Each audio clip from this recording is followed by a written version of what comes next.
For decades in Cuba, the chants of Viva Castro backed one bloodline, famously uttered even by former Canadian Prime Minister Pierre Trudeau in 1976. Soon, there may be a different cry in Cuba's streets. Viva Diaz-Canel, Cuba's next president, won't be a Castro for the first time in nearly 60 years, ending an era in which the island's revolution has been presided over by a generation of charismatic guerrilla leaders with a longtime personal affinity for Canada's Trudeau family. Power will likely be turned over to a plain-spoken moderate, ushering in a delicate period of diplomacy between Canada and the communist-led island.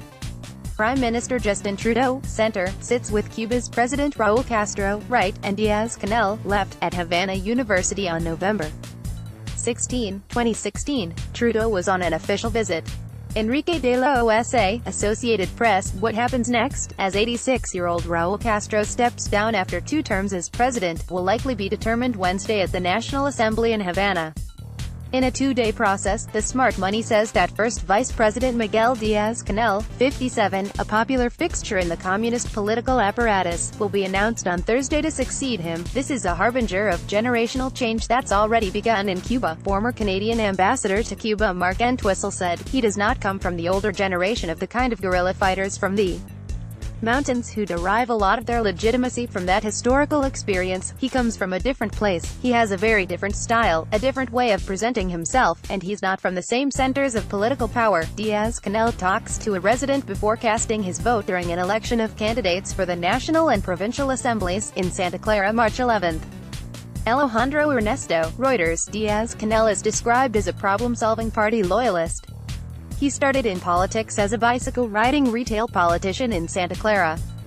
He has a quieter disposition, and he isn't one of the fiery orators the Castros were. He has, however, been groomed for this role, Entwistle said, raising his global profile with frequent trips abroad to meet state leaders and ambassadors.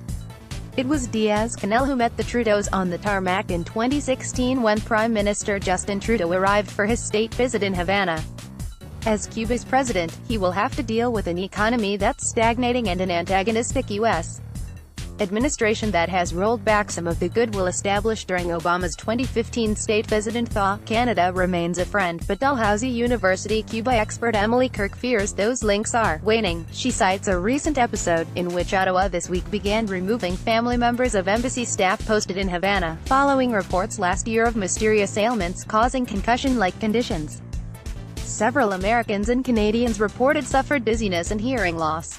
Diaz-Canel, right, listens to Raul Castro during a closing session at the National Assembly in 2012. Ramon Espinosa, Associated Press. Although the theory they were subjected to a sonic attack has been dismissed, the family members have been removed, apparently in an abundance of caution, Entwistle said.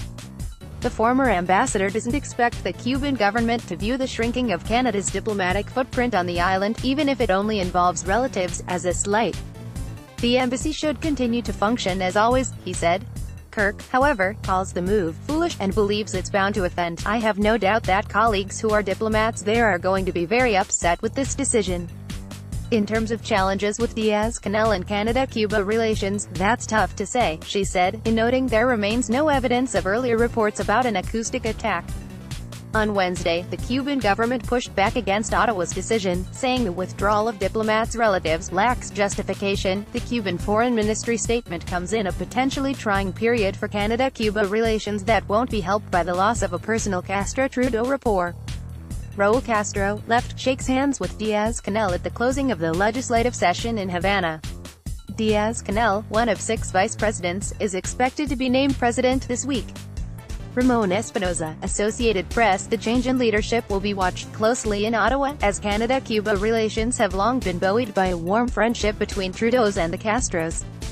Somewhat controversially, the Prime Minister praised Fidel Castro, Raul's older brother, as a remarkable leader in 2016.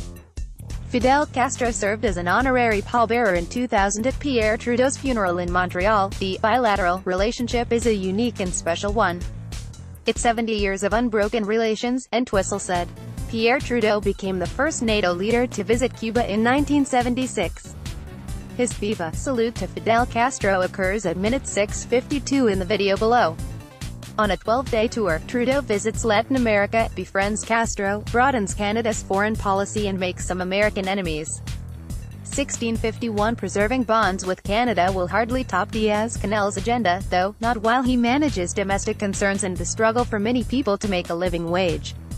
Although he's expected to continue the reforms introduced by Raul Castro, such as the embrace of some private enterprise, the selling of homes and some broadening of internet services, his transition comes as Cubans are looking for a better quality of life without forsaking the gifts of the revolution, including healthcare and free education, experts say.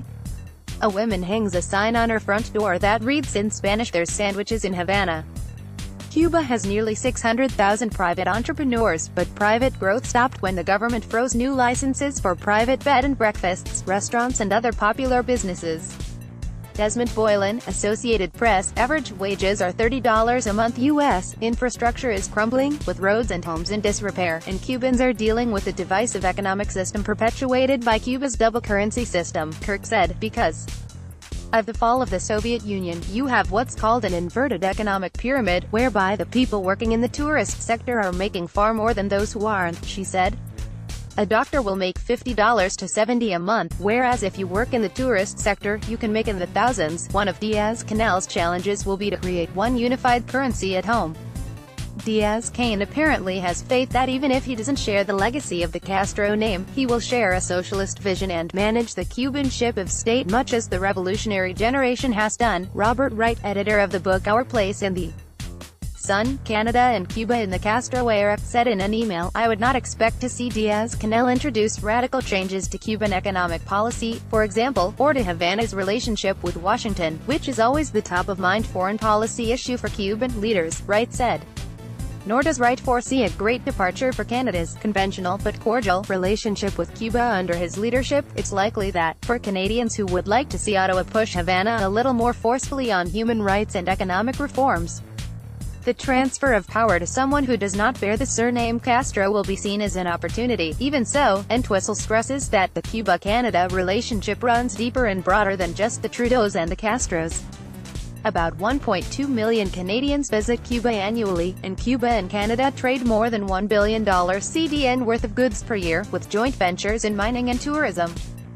Diaz-Canel is a pragmatist, the former ambassador said, one who will likely carry on a Castro legacy, maybe with gradual reforms toward privatization, while there may no longer be that personal connectivity from the past that extends to continuing a friendship with Canada as it was, Entwistle said. Castro's retirement won't necessarily mean he's out of the picture, either. He's likely to continue wielding some influence as head of Cuba's Communist Party.